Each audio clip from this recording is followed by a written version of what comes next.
বুখারী শরীফের 1198 নম্বর হাদিস। এই হাদিসের মধ্যে বর্ণনা করা হয়েছে, লা তুশাদ্দুর রিহালা ইল্লা ইলা সালাসা।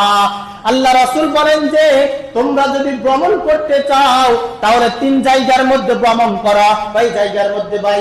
ইল্লা সালাসা, তোমরা 3 জায়গার মধ্যে ভ্রমণ করো। 1 নম্বর জায়গা হলো আল মসজিদুল হারাম, মসজিদে হারামের মধ্যে, অর্থাৎ বাইতুল্লাহর মধ্যে। কিসের মধ্যে ভাই? তাহলে 1 নম্বর হলো আল্লাহ রাসূল বলেন যে তোমাদের যদি সফর করতে মন চায় তাহলে 1 নম্বর সফর করো আল মসজিদুল হারাম, মসজিদে হারামের মধ্যে তোমরা সফর করো, বাইতুল্লাহর মধ্যে তোমরা সফর করো।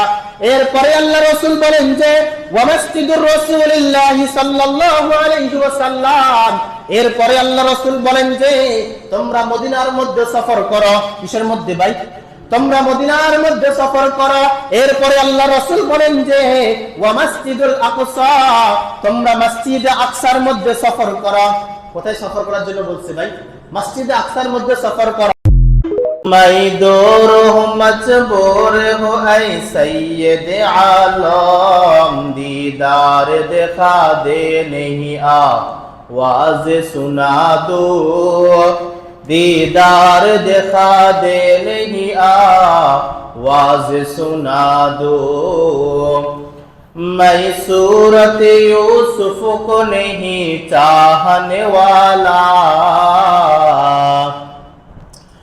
मैं सूरत यूसुफ को नहीं चाहने वाला, मैं कैस के मानिंदे नहीं आशिक लैला, मैं कैस के मानिंदे नहीं आशिक लैला, मैं आशिक मौला हूँ मेरा इश्क दीवाना, मैं आशिक मौला हूँ मेरा इश्क दीवाना। ये जुमला जहाँ जिनकी तजल्ली से उजाला, ये जुमला जहाँ जिनकी तजल्ली से उजाला, ला इलाहा इल्लल्लाह, ला इलाहा इल्लल्लाह, ला इलाहा इल्लल्लाह, ला इलाहा इल्लल्लाह, ला इलाहा इल्लल्लाह, ला इलाहा इल्लल्लाह, ला इलाहा इल्लल्लाह, ला इलाहा इल्लल्लाह, ला इलाहा इल्लल्लाह, ला इलाहा इल्लल्लाह, ला इलाहा इल्लल्लाह मुहम्मदुर रसूलुल्लाह सल्लल्लाहु अलैहि वसल्लम। अल्हम्दुलिल्लाह, আল্লাহ রাব্বুল আলামিনের দরবারে অসংখ্য অগণিত শুকর আদায় করি যে আল্লাহ পাক রব্বুল আলামিন আমাকে আপনাকে হাজার লোক থেকে বাছাই করে আমার আপনার হায়াতকে দীর্ঘ করে আজকের এই পবিত্র জুমাবার মসজিদের মধ্যে আসার এবং বসার জন্য আল্লাহ পাক রব্বুল আলামিন আমাকে আপনাকে কবুল করেছেন। এই জন্য সে রব্বি কারীমের দরবারে শুকর আদায় করি, বলি আলহামদুলিল্লাহ। মাইকের আওয়াজ যতটুকু পর্যন্ত যাচ্ছে, যে সমস্ত ভাইয়েরা এখনো মসজিদের মধ্যে আসতে পারতেছে না, আল্লাহ পাক রব্বুল আলামিন ওই সমস্ত ভাইদেরকে অতি তাড়াতাড়ি মালিকের ঘরে চলে আসার তৌফিক দান করুক। শুক্রবার এমন একটা জিনিস যে শুক্রবারে আল্লাহ পাক রব্বুল আলামিন হযরত আদম আলাইহিস সালামকে জান্নাতের মধ্যে প্রবেশ করিয়েছেন, যে শুক্রবারে আল্লাহ পাক রব্বুল আলামিন হযরত আদম আলাইহিস সালাম এবং হাওয়া আলাইহিস সালামকে দুনিয়ার জমিনের মধ্যে পাঠিয়ে দিয়েছেন। শুক্রবার এমন একটা জিনিস যে শুক্রবারে আল্লাহ পাক রব্বুল আলামিন হযরত আদম আলাইহিস সালাম এবং হাওয়া আলাইহিস সালামকে ক্ষমা করেছেন। শুক্রবার এমন একটা জিনিস যে শুক্রবারে আল্লাহ পাক রব্বুল আলামিন এই গোটা দুনিয়া শুক্রবারেই ধ্বংস করে দিবেন। শুক্রবার এমন একটা জিনিস যে শুক্রবারে আল্লাহ পাক রব্বুল আলামিন আবার আমাদেরকে কবরের জগৎ থেকে উত্তোলন করবে। শুক্রবার এমন একটা জিনিস যে শুক্রবারে আল্লাহ পাক রব্বুল আলামিন আমাদের সকলকে কিয়ামতের ময়দানে একসাথ করবেন এই শুক্রবারেই। তার মানে শুক্রবারের অনেক ফজিলত রয়েছে, সওয়াবের দিন। প্রত্যেকটা মানুষের দরকার হচ্ছে শুক্রবার অতি তাড়াতাড়ি মালিকের ঘরে চলে আসা, একেবারে অতি তাড়াতাড়ি মালিকের ঘরে চলে আসা, এবং শুক্রবারে বেশি বেশি করে দুরূদ পড়া। কি পড়া ভাই? দুরূদ পড়া। হাদিসের মধ্যে বলা হয়েছে যে তোমরা যখন শুক্রবারকে পাইবা তখন বৃহস্পতিবার রাত থেকেই তোমরা বেশি বেশি করে দুরূদগুলা পাঠ করবা, বেশি বেশি করে তোমরা দুরূদগুলা পাঠ করবা। শুক্রবার রাতে, বৃহস্পতিবার রাত থেকে তোমরা শুরু করবা। দুনিয়ার জমিনের মধ্যে এমন একটা আমল, যে আমলটা স্বয়ং আল্লাহ পাক রব্বুল আলামিনও করেন। আল্লাহ পাক রব্বুল আলামিন আমাকে আপনাকে দুনিয়ার জমিনের মধ্যে পাঠিয়েছেন আল্লাহ পাকের ইবাদত করার জন্য, আমল করার জন্য, কিন্তু আল্লাহ পাকের আমলের কোনো প্রয়োজন নাই। তবে হাদিসের মধ্যে পাওয়া যায় আল্লাহ পাক রব্বুল আলামিন স্বয়ং নিজের নবীর উপরে দুরূদ পাঠ করেন। স্বয়ং দুরূদের গুরুত্ব বোঝানোর জন্য। কি বোঝানোর জন্য ভাই? গুরুত্ব বোঝানোর জন্য বলতেছে যে স্বয়ং আল্লাহ পাক রব্বুল আলামিন নিজে নবীর উপর দুরূদ পাঠ করে থাকেন। অন্য হাদিসের মধ্যে আল্লাহ রাসূল সাল্লাল্লাহু আলাইহি ওয়াসাল্লাম হযরত আবু হুরায়রা রাদিয়াল্লাহু তাআলা আনহু থেকে বর্ণনা করা হয়েছে, আল্লাহ পাক রব্বুল আলামিন দৈনিক 70,000 ফেরেশতা সৃষ্টি করেন। ভাই, হাজার ফেরেশতা ভাই, দৈনিক 70,000 ফেরেশতা আল্লাহ পাক রব্বুল আলামিন সৃষ্টি করেন। এই দৈনিক 70,000 ফেরেশতারা রাসূলের রওজা মুবারকের চতুষ্পাশে গিয়ে শুধু দুরূদ ইব্রাহিম পাঠ করতে থাকেন, দুরূদ পাঠ করতে থাকেন। এবং হাদিসের মধ্যে বলতে থাকেন যে 70,000 ফেরেশতা দুনিয়ার জমিনের মধ্যে একবার আগমন করলো, ওই 70,000 ফেরেশতা দুনিয়ার জমিনের মধ্যে আর দ্বিতীয়বার আগমন করবে না।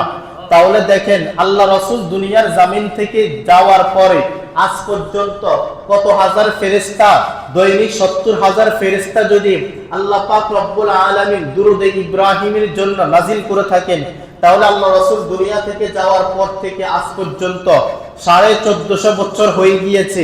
এই 1450 বছর পর্যন্ত আল্লাহ পাক রব্বুল আলামিন কত হাজার ফেরেশতা নিযুক্ত করেছেন? শুধুমাত্র দুরূদ ইব্রাহিম পাঠ করে। কি পাঠ করে ভাই? দুরূদ ইব্রাহিম পাঠ করে। ইতিহাসের মধ্যে একটা ঘটনা পাওয়া যায়, দুরূদ ইব্রাহিম পাঠ করলে কি পরিমাণ সওয়াব অর্জন করা যায়। ইতিহাসের মধ্যে একটা ঘটনা পাওয়া যায়, একটা ছেলে তার বাবাকে নিয়ে বাইতুল্লাহ জিয়ারতের উদ্দেশ্যে রওনা হয়েছে, হজের উদ্দেশ্যে রওনা হয়েছে। তো আগের জামানা তো সিস্টেম ছিল, এখন যেরকম ভাবে প্লেনের ব্যবস্থা আছে এরকম ব্যবস্থা আগে ছিল না। আগে কি করত? হেঁটে হেঁটে এরপরে বাইতুল্লাহ জিয়ারতের উদ্দেশ্যে মানুষ বের হইতো। 1 বছর আগে অথবা 6 মাস আগে রওনা হইতো যারা হজ করার উদ্দেশ্য থাকতো। এখন তো হজগুলো আমাদের জন্য সহজ হয়ে গিয়েছে, এরপরে আমরা হজ করতে মন চাই না, ঠিক না ভাই? ইনশাআল্লাহ আমাদের হজের মাস আসতেছে, তখন আমরা হজের বিষয় নিয়ে আলোচনা করব ইনশাআল্লাহ। তো এক ব্যক্তি তার ছেলেকে নিয়ে হজ করার উদ্দেশ্যে রওনা হয়েছেন। প্রথমে মরুভূমির অঞ্চলের মধ্যে বাবাটা ইন্তেকাল হয়ে গিয়েছেন। তো বাবা যখন ইন্তেকাল হয়ে গিয়েছেন, এখন ছেলে চিন্তার মধ্যে পড়ে গিয়েছে, হাই হাই, মরুভূমির অঞ্চলের মধ্যে কেউ তো নাই, বাবাকে কি করে দাফন দিব, গোসল করাইব, চিন্তার মধ্যে পড়ে গিয়েছে। চিন্তা করতে করতে করতে ওই যুবকটা ঘুমিয়ে পড়ছে। স্বপ্নের মধ্যে দেখতেছেন ওই বাবার ঘুমিয়ে পড়ছে। তখন যুবক ছেলেটা স্বপ্নের মধ্যে দেখতেছে তার বাবার চেহারার মধ্যে সাদা ওয়ালা, সাদা কাপড় জামা পরিধান করে একজন ব্যক্তি তার বাবার চেহারার মধ্যে হাত বুলিয়ে দিচ্ছে, হাত বুলিয়ে দিচ্ছে। স্বপ্নে যোগের মধ্যে বলতেছে, কে আপনি? আমার বিপদের মধ্যে হাজির হয়ে গিয়েছেন। তখন ওই ব্যক্তিটা বলতেছিলেন যে তোমার বাবা দৈনিক 200 বার করে দুরূদে ইব্রাহিম পাঠ করত, এবং এই দুরূদে ইব্রাহিম প্রত্যেকটা দিন আল্লাহ রাসূলের সামনে পেশ করা হইতো। আজকে তোমার বাবার দুরূদে ইব্রাহিমের আমলটা আল্লাহ রাসূলের দরবারের মধ্যে যায় নাই, এই জন্য আল্লাহ পাক রব্বুল আলামিন এমন একজন ব্যক্তি তোমার দরবারের মধ্যে পাঠিয়ে দিয়েছেন। তোমার বাবার চেহারার মধ্যে যখন হাত বুলিয়ে দিয়েছেন, তখন ওই ব্যক্তির চেহারাটা নূরে নূরান্বিত হয়ে গিয়েছে। যখন ছেলেটার ঘুম ভেঙে গেল, সকালবেলা দেখলো যে তার বাবার জানাজার মধ্যে হাজার হাজার মানুষ উপস্থিত হয়ে গিয়েছে, একমাত্র দুরূদ ইব্রাহিমের আমল করার কারণে। কিসের কারণে ভাই? দুরূদ ইব্রাহিমের আমল করার কারণে। এজন্য আমরা চেষ্টা করব প্রতিটা দিন হইল 200 বার করে দুরূদে ইব্রাহিম পাঠ করব। কি পাঠ করব ভাই? নামাজের মধ্যে যে দুরূদটা পড়া হয় এটা পাঠ করলে তো আলহামদুলিল্লাহ, যদি পাঠ না করতে পারেন তাহলে সাল্লাল্লাহু আলাইহি ওয়াসাল্লাম এটাও একটা দুরূদ। এটা কি ভাই? এটাও একটা দুরূদ। এই দুরূদটা অন্তত পাঠ করার জন্য চেষ্টা করবেন তো ইনশাআল্লাহ ভাই। হাদিসের মধ্যে আবার এটাও পাওয়া যায় যে বান্দা রাত্রে ঘুমানোর আগে দুরূদে ইব্রাহিম বেশি বেশি করে পাঠ করবে, আল্লাহ পাক রব্বুল আলামিন স্বপ্ন যুগের মধ্যে আল্লাহ রাসূলের দিদার করে দিবেন। অর্থাৎ আপনি আল্লাহ রাসূলকে স্বপ্ন যুগের মধ্যে আল্লাহ পাক রব্বুল আলামিন চাইলে আপনি দেখতে পারবেন। যে ব্যক্তি লাগাতার দুরূদ ইব্রাহিম আমল করতে থাকবে, করবেন তো ইনশাআল্লাহ ভাই। বিশেষ করে শুক্রবারের কথা হাদিসের মধ্যে উল্লেখ করা হয়েছে, তোমরা বৃহস্পতিবার মাগরিবের নামাজের পর থেকে শুক্রবার আসরের নামাজের আগ পর্যন্ত দুরূদ ইব্রাহিম আমল বেশি বেশি করে করবা। আল্লাহ পাক রব্বুল আলামিন এই আমলটুকু করা আমাদের তৌফিক দান করুক। আজকে আমাদের যে বিষয়টা নিয়ে আমরা আলোচনা করব, পবিত্র কালামুল্লাহর একেবারে একটা প্রসিদ্ধ সূরা, যে সূরার নাম হলো সূরাতুল ফিল। সূরাতুল ফিল, এই ফিল সম্পর্কে আপনাদের সামনে একটু সংক্ষিপ্ত আলোচনা করার জন্য চেষ্টা করব। এবং এই সূরার সাথে ফিলিস্তিনের কিছু কার্যক্রম রয়েছে, সূরার সাথে সম্পর্ক রয়েছে, ইনশাআল্লাহ বিস্তারিত আলোচনা করার জন্য চেষ্টা করব। এই সূরার নাম দেওয়া হয়েছে সূরাতুল ফিল মাক্কিয়া। সূরাতুল ফিল মাক্কিয়া। ফিল শব্দের অর্থ হচ্ছে হাতি। ফিল শব্দের অর্থ কি ভাই? ফিল শব্দের অর্থ হলো হাতি। তা হাতি দ্বারা এখানে কি উদ্দেশ্য করেছেন, হাতিকে নিয়ে আল্লাহ পাক রব্বুল আলামিন কেন সূরা নাজিল করছেন, এ সম্পর্কে একটু আলোচনা করার জন্য চেষ্টা করব। এই সূরাটা মক্কার মধ্যে নাজিল হয়েছে। কোথায় নাজিল হয়েছেন ভাই? মক্কার মধ্যে নাজিল হয়েছেন। এক কথায় হিজরতের আগে যে সমস্ত সূরাগুলো নাজিল হয়েছে ওই সূরাকে বলা হয় মাক্কি সূরা। কি সূরা ভাই? মাক্কি সূরা।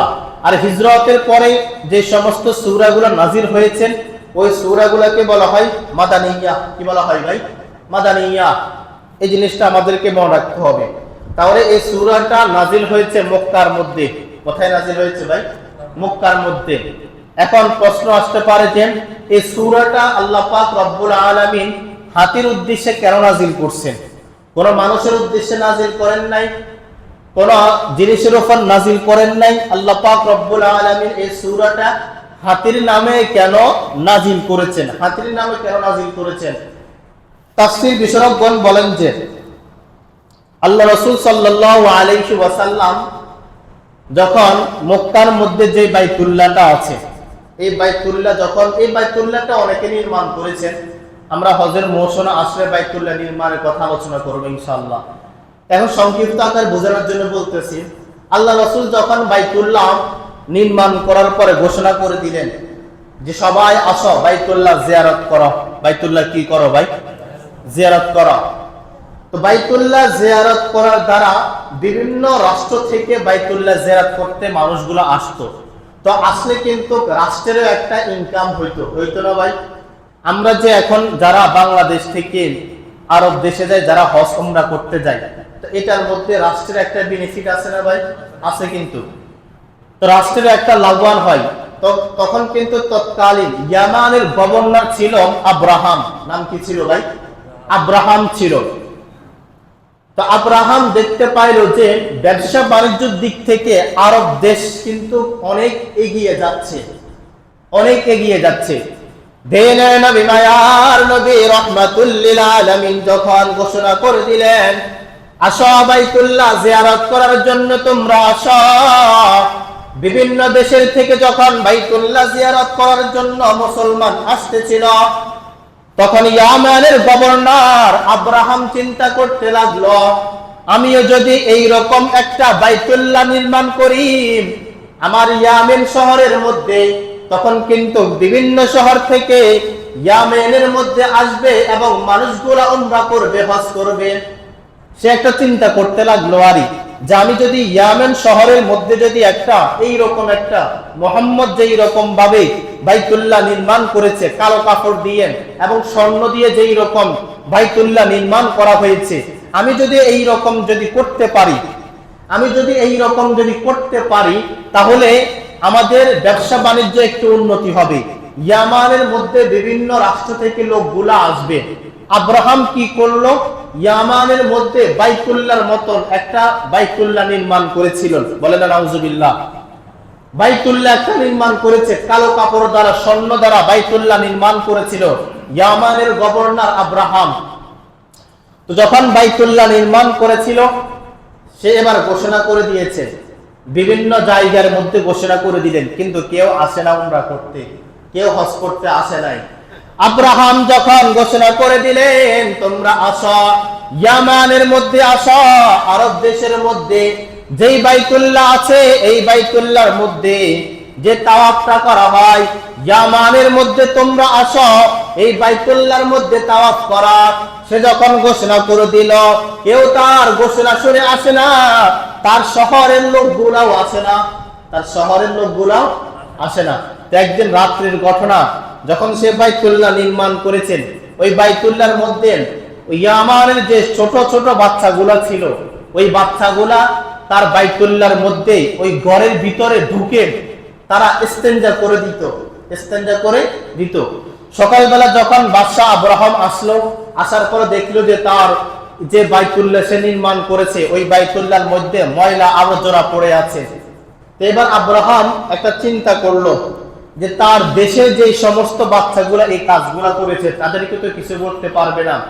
এখন সে কি করেছে? তার হাতে বানানো এই বাইতুল্লাহকে সে জ্বালিয়ে দিয়েছে, আর মুসলমানদের উপর অপবাদ দিয়ে দিয়েছে, আরব দেশের মুসলমান গুলা আমার বাইতুল্লাহকে জ্বালিয়ে দিয়েছে।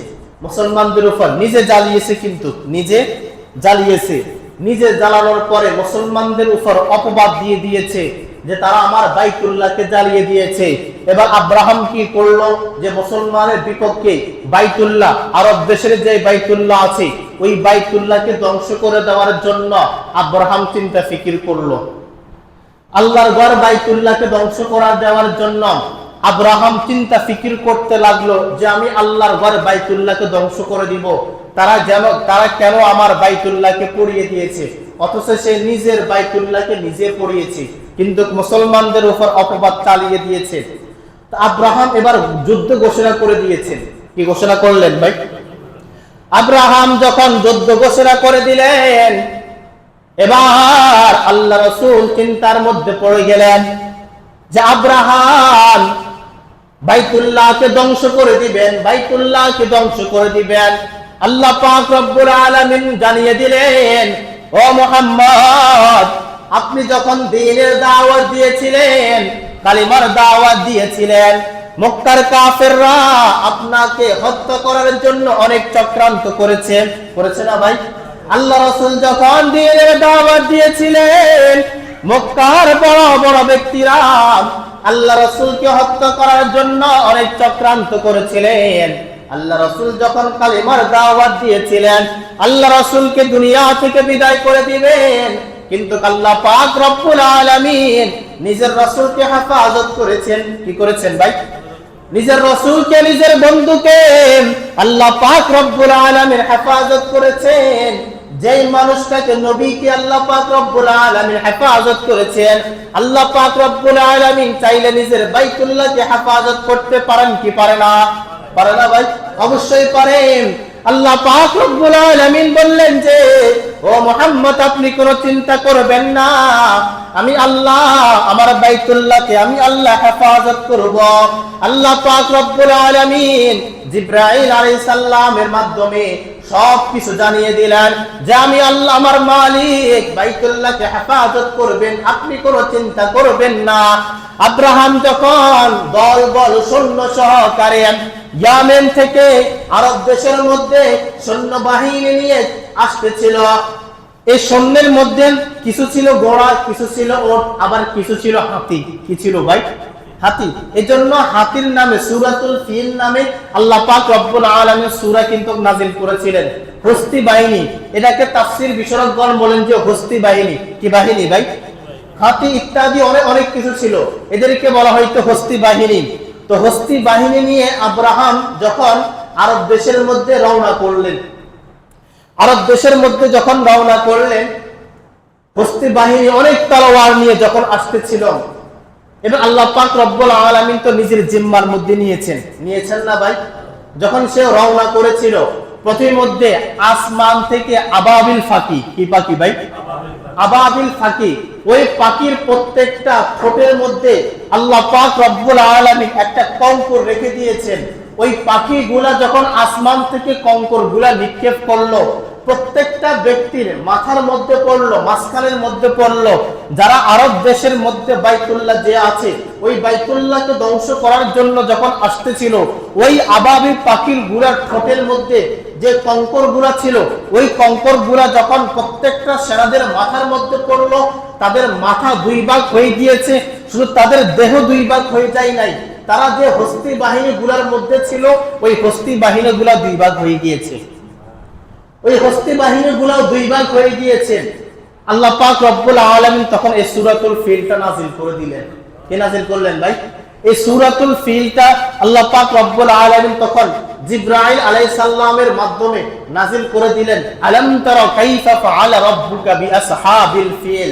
জিবরাইল আলাইহিস সালাম আল্লাহ রাসূলকে বলতেছেন, আল্লাহ পাক জানিয়ে দিলেন, ও মুহাম্মদ, আপনি কি দেখেন না যে আল্লাহ পাক রব্বুল আলামিন ফিলদের সাথে, হস্তি বাহিনীর সাথে কি রকম আচরণ করেছে?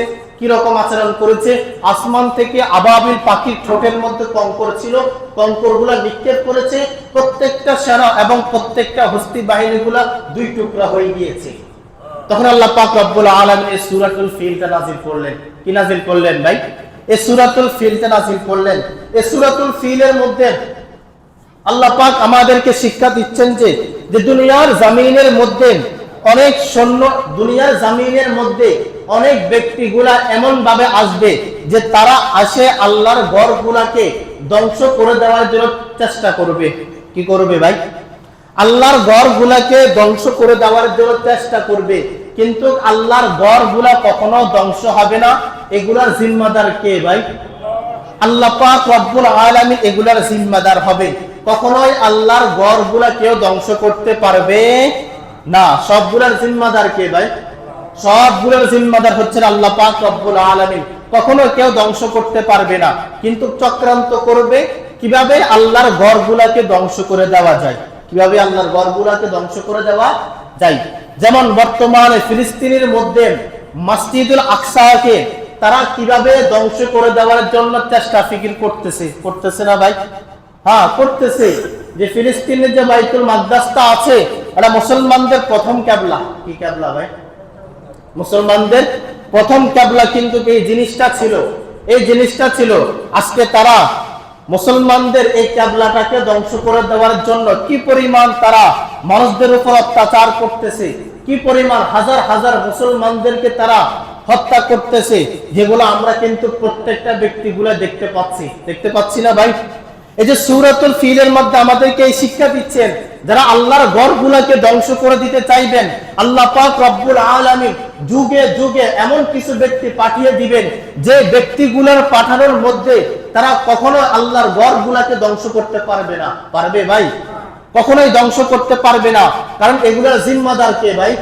এগুলোর জিম্মাদার হলো স্বয়ং আল্লাহ পাক রব্বুল আলামিন। এগুলোর জিম্মাদার কোন ব্যক্তিগুলো এগুলা কিন্তু ধ্বংস করতে পারবে না। পারবে ভাই? পারবে? কখনো ধ্বংস করতে পারবে না। হযরত সুলাইমান ইবনে দাউদ আলাইহিস সালাম যখন মসজিদে আকসা নির্মাণ করেছেন, কি করেছেন ভাই? মসজিদে আকসা, ফিলিস্তিনের মধ্যে যে মসজিদে আকসা ছিল, ওই মসজিদে আকসা যখন হযরত সুলাইমান ইবনে দাউদ আলাইহিস সালাম যখন এই মসজিদে আকসাটা নির্মাণ করেছিলেন, তখন তিনি তিনটা দোয়া করেছিলেন। কি করেছিলেন ভাই? তিনটা দোয়া করেছিলেন। এক নম্বর দোয়া হলো, হযরত সুলাইমান ইবনে দাউদ যখন মসজিদে আকসা নির্মাণ করার পরে ওই মসজিদে আকসার সামনে দাঁড়িয়ে আল্লাহ পাক রব্বুল আলামিনের কাছে তিনটা দোয়া করেছিলেন। এক নম্বর দোয়া হলো যে আমি যখন কোন কাজগুলা করব, সেই কাজগুলা যেন আল্লাহর পক্ষ থেকে হয়। তার পক্ষ থেকে হয়, আল্লাহর পক্ষ থেকে হয়। দুই নাম্বার, হযরত সুলাইমান আলাইহিস সালাম দোয়া করেছিলেন যে আল্লাহ পাক আপনি আমাকে এমন একটা রাজত্ব দেন, যে রাজত্ব আর অন্য কাউকে আপনি দিবেন না। অন্য কাউকে আপনি, আমাদের রাসূল বাদে, আমাদের রাসূল বাদে, আমাদের রাসূল বাদে আল্লাহ পাক রব্বুল আলামিন সুলাইমান আলাইহিস সালামকে এমন একটা রাজত্ব দান করেছেন যে সুলাইমান আলাইহিস সালাম গোটা দুনিয়া রাজত্ব করেছেন। গোটা দুনিয়া কি করেছেন ভাই? গোটা দুনিয়া হযরত সুলাইমান আলাইহিস সালাম রাজত্ব করেছেন। মসজিদে আকসার সামনে দাঁড়িয়ে তিনি 2 নম্বর দোয়া করেছেন, আই মালিক, আপনি আমাকে এমন একটা রাজত্ব দেন যে রাজত্ব আপনি আর অন্য কাউকে দিবেন না। এই 2 নম্বর দোয়া হযরত সুলাইমান আলাইহিস সালাম করেছিলেন। 3 নম্বর দোয়া করেছিলেন হযরত সুলাইমান আলাইহিস সালাম দোয়া করেছিলেন, যেই ব্যক্তি মসজিদে আকসার মধ্যে আসবে নামাজ পড়ার উদ্দেশ্যে। কিসের উদ্দেশ্যে ভাই? যেই ব্যক্তি মসজিদে আকসার মধ্যে নামাজ পড়ার উদ্দেশ্যে আসবে, সুলাইমান ইবনে দাউদ বলেন আল্লাহ পাক রব্বুল আলামিন তাকে এমন পবিত্র করে দিবেন যেই রকম একটা ছোট বাচ্চা তার মায়ের গর্ভে তখন দুনিয়ার জমিনের মধ্যে আগমন করে, যেই রকম ওই শিশু সন্তানটা পবিত্র হয়। হযরত সুলাইমান ইবনে দাউদ বলেন কোন ব্যক্তি যদি মসজিদে আকসার মধ্যে নামাজ পড়ার উদ্দেশ্যে আসে, আল্লাহ পাক রব্বুল আলামিন তাকে এইরকম পবিত্র করে দিবেন। আল্লাহ পাক তাকে এইরকম পবিত্র করে দিবেন। মায়ের গর্ভে থেকে যখন কোন ছেলে সন্তান আগমন করে তখন সে পবিত্র না? তার কোনো গুনাহ থাকে ভাই? তার কখনো গুনাহ থাকে না। সুলাইমান ইবনে দাউদ বলেন যে কোন বান্দা যখন মসজিদে আকসার উদ্দেশ্যে আসবে নামাজ পড়ার উদ্দেশ্যে, আল্লাহ পাক রব্বুল আলামিন তাকে ওই মায়ের গর্ভে থেকে আসা যেই রকম পুত পবিত্র হয়ে যায়, মসজিদে আকসার মধ্যে গেলে নামাজ পড়লে আল্লাহ পাক রব্বুল আলামিন তাকে এরকম পুত পবিত্র করে দিবেন। বলেন না সুবহানাল্লাহ। এরকম পুত পবিত্র করে দিবেন। অন্য হাদিসের মধ্যে আল্লাহ রাসূল সাল্লাল্লাহু আলাইহি ওয়াসাল্লাম আমাদেরকে জানিয়ে দিলেন, বুখারী শরীফের 1198 নম্বর হাদিস, এই হাদিসের মধ্যে বর্ণনা করা হয়েছে, লা তুশাদ্দুর রিহালা ইল্লা ইলা সালাসা। আল্লাহ রাসূল বলেন যে তোমরা যদি ভ্রমণ করতে চাও তাহলে 3 জায়গার মধ্যে ভ্রমণ করা। ভাই জায়গার মধ্যে ভাই ইল্লা সালাসা, তোমরা 3 জায়গার মধ্যে ভ্রমণ করা। 1 নম্বর জায়গা হলো আল মসজিদুল হারাম, মসজিদে হারামের মধ্যে অর্থাৎ বাইতুল্লাহর মধ্যে। কিসের মধ্যে ভাই? তাহলে 1 নম্বর হলো আল্লাহ রাসূল বলেন যে তোমাদের যদি সফর করতে মন চায় তাহলে 1 নম্বর সফর করো আল মসজিদুল হারাম, মসজিদে হারামের মধ্যে তোমরা সফর করো, বাইতুল্লাহর মধ্যে তোমরা সফর করো। এরপরে আল্লাহ রাসূল বলেন যে ওয়া মসজিদুর রাসূলিল্লাহি সাল্লাল্লাহু আলাইহি ওয়াসাল্লাম, এরপরে আল্লাহ রাসূল বলেন যে তোমরা মদিনার মধ্যে সফর করো। কিসের মধ্যে ভাই? তোমরা মদিনার মধ্যে সফর করো। এরপরে আল্লাহ রাসূল বলেন যে ওয়া মসজিদুল আকসা, তোমরা মসজিদে আকসার মধ্যে সফর করো। কোথায় সফর করার জন্য বলছে ভাই? মসজিদে আকসার মধ্যে সফর করো। তাহলে আল্লাহ রাসূল বলছেন যদি আমার কোন উম্মতরা সফর করতে মন চায় তাহলে তোমরা 3 জায়গার মধ্যে সফর করো। 1 জায়গা হলো আল মসজিদুল হারাম, 2 নম্বর জায়গা হলো ওয়া মসজিদুর রাসূলিল্লাহ সাল্লাল্লাহু আলাইহি ওয়াসাল্লাম, 3 নম্বর মসজিদ হলো আল মসজিদুল আকসা, মসজিদে আকসার মধ্যে তোমরা সফর করো। তাহলে এই 3 জায়গা সফরের মধ্যে করার জন্য আল্লাহ রাসূল আমাদেরকে নির্দেশ দান করেছেন। আল্লাহ পাক রব্বুল আলামিন এই 3 জায়গার মধ্যে আমাদেরকে সবাইকে সফর করার তৌফিক দান করুন। অন্য হাদিসের মধ্যে বাইহাকি হাদিসের মধ্যে আল্লাহ রাসূল সাল্লাল্লাহু আলাইহি ওয়াসাল্লামকে তার সাহাবী কেরামরা প্রশ্ন করেছেন। সাহাবী কেরামরা বলতেছিলেন, ইয়া রাসূলুল্লাহ, হে আল্লাহ রাসূল, আফতিনা ফি বাইতুল মাকদিস, হে আল্লাহ রাসূল আপনি আমাদেরকে বাইতুল মাকদিস সম্পর্কে আমাদেরকে একটু জানিয়ে দেন, আমাদেরকে একটু অবহিত করেন। আল্লাহ রাসূল তখন বলতেছিলেন, ক্বালা হুয়া আরদুল মাহশারি, ক্বালা হুয়া আরদুল মাহশারি ওয়া আরদুল মানশারি, বাইতুল মাকদিস হবে হাসরের দিন এবং ওই জায়গা থেকে মানুষ নিজের গন্তব্য স্থানের মধ্যে পৌঁছবে, নিজের গন্তব্য স্থানের মধ্যে। তাহলে 1 নম্বর বলছে ওয়া হুয়া আরদুল মাহশারি, বাইতুল মাকদিস হবে হাসরের মাঠ। এরপরে আল্লাহ রাসূল বলেন যে ওয়া আরদুল মানশারি, এবং ওই হাসরের ময়দান থেকে বাইতুল মাকদিস থেকে প্রত্যেকটা ব্যক্তি নিজের গন্তব্য স্থানের মধ্যে যাবে, নিজের গন্তব্য স্থানের মধ্যে যাবে। এরপরে আল্লাহ রাসূল বলেন যে ইকুলুহু, তোমরা ওই জায়গার মধ্যে যাও, ফাসাল্লু ফিহি, অথবা সেই জায়গার মধ্যে গিয়ে তোমরা নামাজ আদায় করো। কি আদায় করো ভাই? নামাজ আদায় করো। তাহলে ওই বাইতুল মাকদিসের মধ্যে আমাদের সফর করার দরকার আছে কিনা ভাই? আমাদের সফর করা কিন্তু দরকার আছে। অন্য হাদিসের মধ্যে আল্লাহ রাসূল সাল্লাল্লাহু আলাইহি ওয়াসাল্লাম বলেন যে as-salatu fil masjidil haram, যেই ব্যক্তি মসজিদে হারামের মধ্যে নামাজ আদায় করলো, কি আদায় করলো ভাই?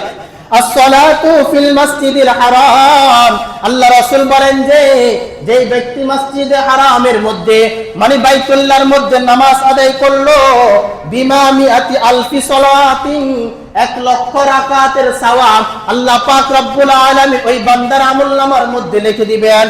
এরপরে আল্লাহ রাসূল বলেন ওয়াস-সালাতু ফি মসজিদি বিআলফি সালাতিন, যেই ব্যক্তি মসজিদে নববীর মধ্যে নামাজ আদায় করবে আল্লাহ পাক রব্বুল আলামিন তাকে 50 রাকাতের নামাজ 50,000 রাকাতের নামাজের সওয়াব আল্লাহ পাক রব্বুল আলামিন তার আমলনামার মধ্যে লিখে দিবেন। এরপরে আল্লাহ রাসূল বলেন যে ওয়াস-সালাতু ফি বাইতিল মাকদাসি বি-50 সালাতিন, যেই ব্যক্তি ওই ফিলিস্তিনের বাইতুল মাকদাসের মধ্যে নামাজ আদায় করবে আল্লাহ পাক রব্বুল আলামিন তাকে 25,000 রাকাতের সওয়াব আল্লাহ পাক রব্বুল আলামিন ওই বান্দার আমলনামার মধ্যে লিখে দিবেন। তাহলে এই 3 জায়গার মধ্যে যাওয়া একজন ব্যক্তির জন্য অনেক সৌভাগ্য। ওই জায়গাগুলোর মধ্যে গেলেন, নামাজ পড়লে, বাইতুল্লাহর মধ্যে নামাজ পড়লো 1,00,000 রাকাতের সওয়াব, মদিনার মধ্যে গিয়ে পড়লে 50,000 রাকাতের সওয়াব, মসজিদে বাইতুল মাকদাসের মধ্যে গেলে 25,000 রাকাতের সওয়াব আল্লাহ পাক রব্বুল আলামিন তার বান্দার আমলনামার মধ্যে লিখে দিবেন।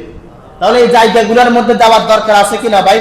ওই জায়গাগুলোর মধ্যে যাওয়ার দরকার আছে।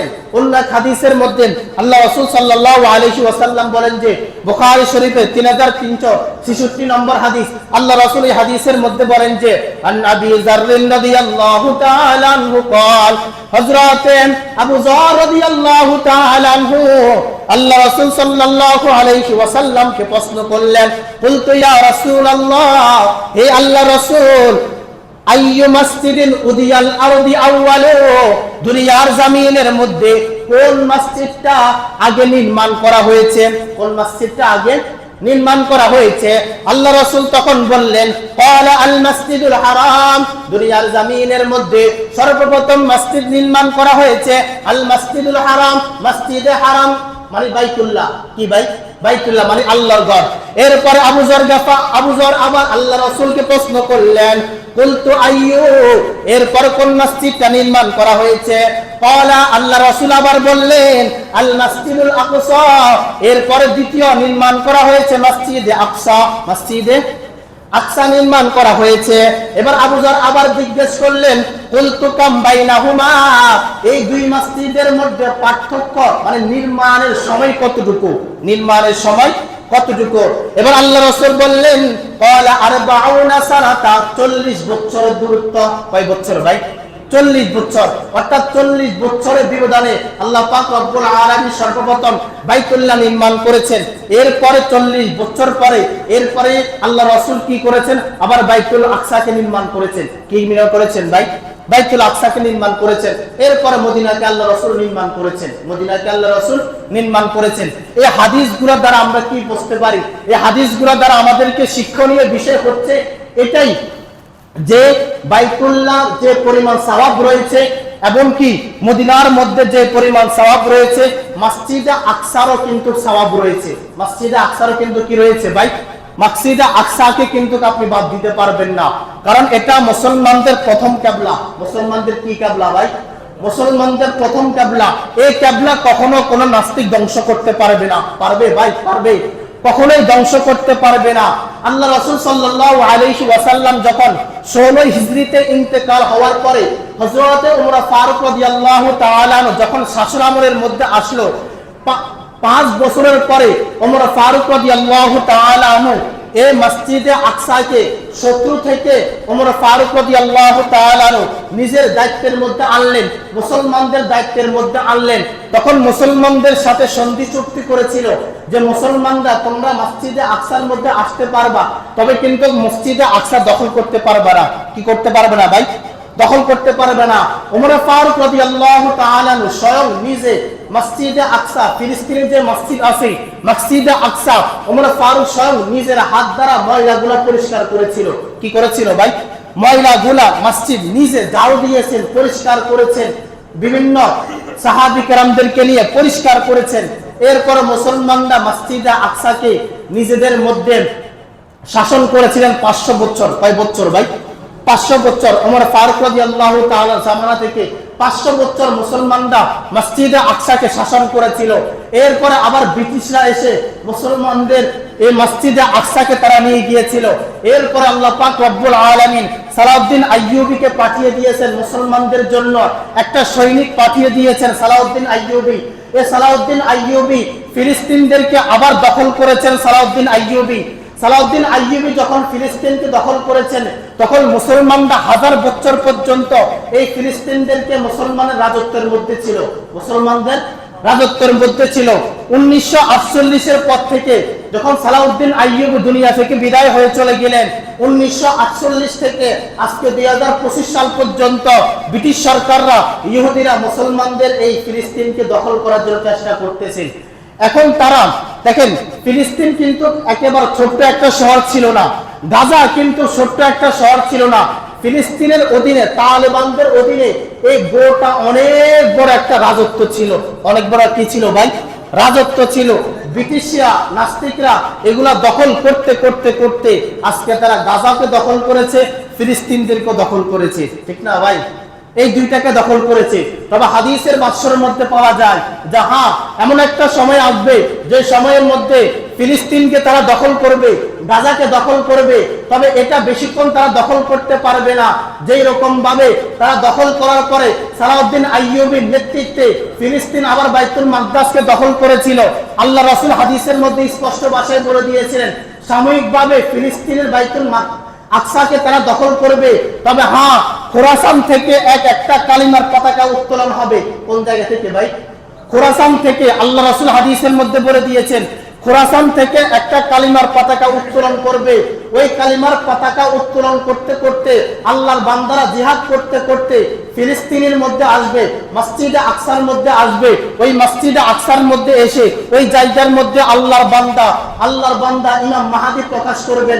আল্লাহ রাসূল হাদিসের মধ্যে জানিয়ে দিয়েছেন খোরাসান থেকে যখন ওই কালিমার পতাকা উত্তোলন করে মুসলমানরা জিহাদ করতে করতে যখন মসজিদে আকসার মধ্যে আসবে, আল্লাহ রাসূল তার সকল উম্মতদেরকে জানিয়ে দিয়েছেন তোমরা হামাগুড়ি দিয়ে হইলো তাদের সাথে জিহাদের মধ্যে অংশগ্রহণ করবা। কি করবা ভাই? ওই জায়গার মধ্যে জিহাদের মধ্যে অংশগ্রহণ করবা। মসজিদে আকসার মধ্যে এসে তখন ওই জায়গার মধ্যে আল্লাহর বান্দা ইমাম মাহদী প্রকাশ পাবেন। কে পাবেন ভাই? ইমাম মাহদী প্রকাশ পাবেন। প্রকাশ পাওয়ার পরে এবার ইমাম মাহদী গোটা দুনিয়া রাজত্ব করবেন। কি করবেন ভাই? গোটা দুনিয়া রাজত্ব করবেন। ওই যে বয়ানের মধ্যে একটা কথা বলেছিলাম শুরুতে যে সুলাইমান আলাইহিস সালাম আল্লাহকে বাইতুল মাকদাসকে নির্মাণ করার পরে আল্লাহর কাছে দোয়া করেছেন, আল্লাহ আপনি আমাকে এমন একটা রাজত্ব দেন যে রাজত্ব আমি গোটা দুনিয়া রাজত্ব করতে পারি।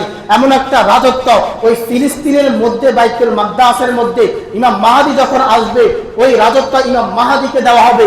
ইমাম মাহদী গোটা দুনিয়া রাজত্ব করবে। গোটা দুনিয়া কি করবে ভাই? গোটা দুনিয়া রাজত্ব করবে। যদিও এখন সাময়িক ফিলিস্তিনকে দখল করা হয়েছে, তবে এটা ইনশাআল্লাহ একদিন মুসলমানদের হাতে যাবে। ঠিক কিনা ভাই?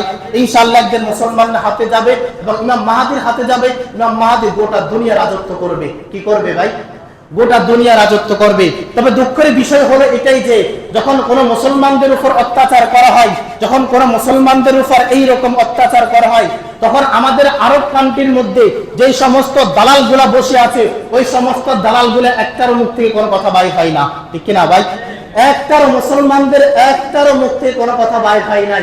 যে সমস্ত দালালগুলা আরব কান্ট্রির মধ্যে বসে আছে, দরকার ছিল এটাই। হাদিসের মধ্যে বলা হয় আল মুসলিম আকুল মুসলিম, মুসলমান হচ্ছে মুসলমানদের ভাই। মুসলমান কি ভাই? মুসলমানদের ভাই।